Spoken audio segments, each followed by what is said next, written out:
Diner with Russell Crowe. This is Russell Crowe's directorial debut.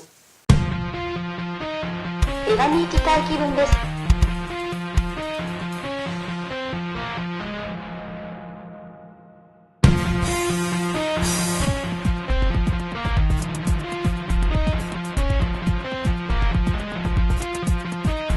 楽しみにしています。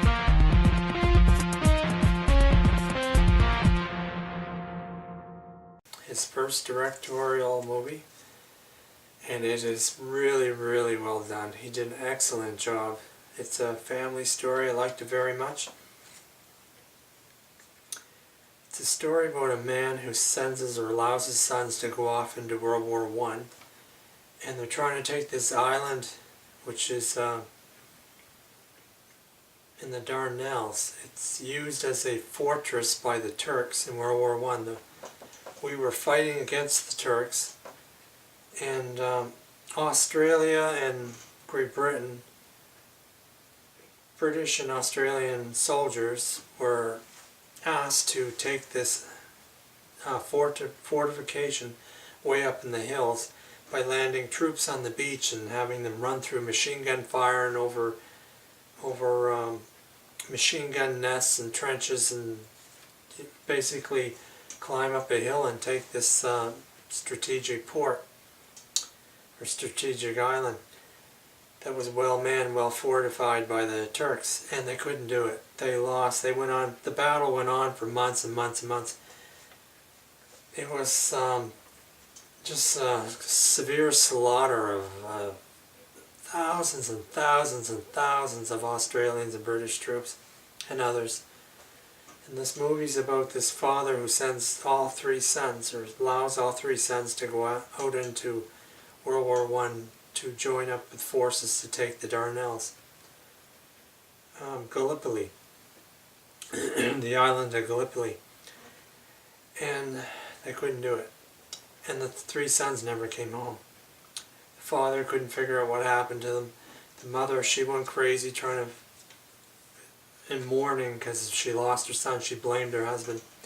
She eventually commits suicide. And the father decides that he promised his wife he would bury his sons beside his wife. Decides he's going to go to Gallipoli and bring back his boys. Now the father has a special gift. He has a spiritual gift where he can detect water underground. Yeah, sometimes, not all the time. But he figures that this will help him locate his boys, because they've been in Gallipoli for about a year, wherever they died. So he travels to Turkey, the Dardanelles region, and he wants to go there, but he's getting blocked by the British, who are in control of that whole area and the island. The Turks have surrendered. They are slightly under British rule at this time. And he meets up with this girl, this little kid who stole his bags, and drags him to the hotel so they could drum up business. And he meets opposition, but he gets help from the Turkish general who is responsible for holding the island, so therefore responsible for killing the sons. He uses his spiritual powers to find out where the sons died and how they died. And then he finds out when he's on Gallipoli, overcoming all the odds of that one of the boys was taken prisoner and may still be alive. But he doesn't know where he is, and with the help of this general and his men, he goes to a prison area where this boy was kept, where this battle with the Turks is taking place. The Turks are taking advantage of the surrender of Turkey to the British. The Greeks are taking advantage of that and invading Turkey and trying to take some territory for themselves. He gets caught in the middle of that. He finds his son, who's now recovered from his wounds after being taken prisoner. And he finds out from his son the reason why he didn't go back is because he had to shoot one of his brothers through the head to end his suffering. He had actually walked on a landmine that had detonated the wrong way, but threw him in the air and gave him some injuries. But the two older boys who were further up in the trenches saw their brother lying out there, and they wanted to bring him back, so they ran through into machine gun fire, got cut down. One brother had his face blown off, and the other one suffered so bad that the surviving son, who had almost got blown apart by a landmine, had to shoot his brother, but he couldn't overcome the guilt of it. So the father finally gets there. It's about a year, maybe 2 years later. He convinces the boy to come back because the mother's dead, and the boy's all he has left, and he needs the boy to be with him because it's all family.